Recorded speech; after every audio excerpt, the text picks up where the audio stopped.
চট্টগ্রামে ফিরলেন ভারত থেকে মুক্তি পাওয়া ৯০ জেলে ও নাবিক। ভারতীয় কোস্ট গার্ডের হাতে আটক দুটি ফিশিং ট্রলার। ৭৮ জেলে ও নাবিকসহ ভারতের কারাগার থেকে মুক্তি পাওয়া ৯০ বাংলাদেশে এসে পৌঁছেছেন চট্টগ্রামের পতেঙ্গায়।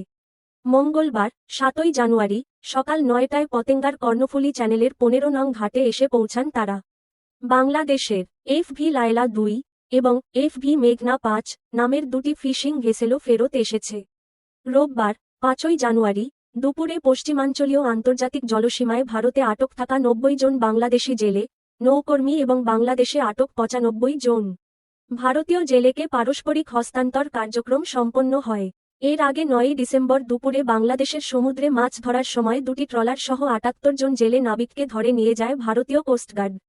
ঘটনার পরদিন খুলনার হিরন পয়েন্ট এলাকার অদূরে সমুদ্র থেকে ট্রলার সহ তাদের ধরে নিয়ে যাওয়া হয়েছে বলে মালিকপক্ষ ও নৌপরিবহন অধিদপ্তর নিশ্চিত করেছিল।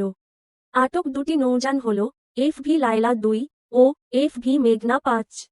এফভি লায়লা ২ ট্রলারটি এসআর ফিশিং নামের প্রতিষ্ঠানের, আর এফভি মেঘনা ৫ ট্রলারটি সি&এফ অ্যাগ্রো লিমিটেডের মালিকানাধীন।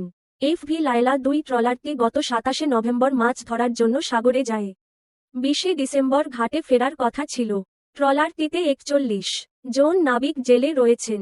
এফভি মেঘনা ৫ ট্রলারটি গত ২৪শে নভেম্বর সাগরে যায়। ১৪ই ডিসেম্বর ফিরে আসার কথা ছিল। এটিতে ৩৭ জন নাবিক জেলে আছেন। ভারতীয় জলসীমায় মাছ শিকারের অভিযোগ এনে ভারতীয় কোস্টগার্ড তাদের আটক করে।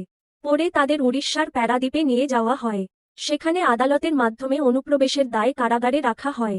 এছাড়া ১২ই সেপ্টেম্বর বাংলাদেশি মাছ ধরার নৌকা এফভি কৌশিক প্রতিকূল আবহাওয়ার কারণে ডুবে যায়। ওই নৌকায় থাকা ১২ বাংলাদেশি জেলেকে ভারতীয় কোস্টগার্ড আটক করে নিয়ে যায়। পরে তাদেরও অনুপ্রবেশের দায়ে আদালতের মাধ্যমে কারাগারে রাখা হয়।